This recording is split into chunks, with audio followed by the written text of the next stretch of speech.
എന്താ പേരെന്താ?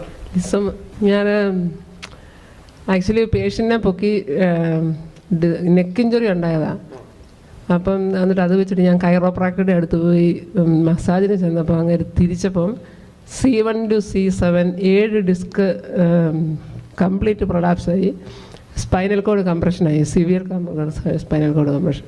എന്നിട്ട് ന്യൂറോ സർജറി വേണമെന്ന് പറഞ്ഞ് ഇമീഡിയറ്റ്. എന്നിട്ട് ഞാൻ റെഫ്യൂസ് ചെയ്ത് സർജറിക്ക് പോയില്ല. ഇപ്പോൾ 6 yearsആയി. അപ്പോൾ എൻ്റെ ഈ കൈയുടെ ഇവിടുത്തെ മസിൽസ് എല്ലാം ഒത്തിരി ലോസ്റ്റായി. ഞാൻ ഒത്തിരി സിക്കായിരുന്നു. 3 months ഷോർട്ട് ആൻഡ് ഡിസബിലിറ്റിയിലായിരുന്നു, ജോലിക്ക് പോകാതെ. 3 മാസക്കാലമായിട്ട് തീരെ വയ്യാത്ത അവസ്ഥ. കൈ വലിച്ചു കൊടുന്നേ, ഒന്ന് വലിച്ചു കൊടുന്നേ. 6 വർഷമല്ലേ? കൈ പൊക്കിക്കേ. ഹല്ലേലൂയ. ഒന്ന് വലിച്ചു കൊടുത്തേ കൈ. ഈ കൈ കർത്താവ് തൊട്ടതാ കേട്ടോ, ഈശോ തൊട്ടതാ. കഴുത്തൊക്കെ തിരിച്ചേ. സ്റ്റിഫായിട്ടിരിക്കുകയായിരുന്നു. തിരിച്ചേ, കഴുത്ത് തിരിക്കുക ചേച്ചി. നന്നായിട്ട് തിരിച്ച് അങ്ങോട്ട് കൊണ്ടു. മുന്നോട്ട് വെച്ചേ, പുറകോട്ട് വെച്ചേ, മുന്നോട്ട് പുറകോട്ട് വെച്ചേ. ഹല്ലേലൂയ. കൈ അടിച്ചു നന്ദി പറയട്ടെ. ചേച്ചി സൗഖ്യം ഒന്ന് ഏറ്റെടുത്താൽ മതി ഹൃദയത്തിൽ കേട്ടോ.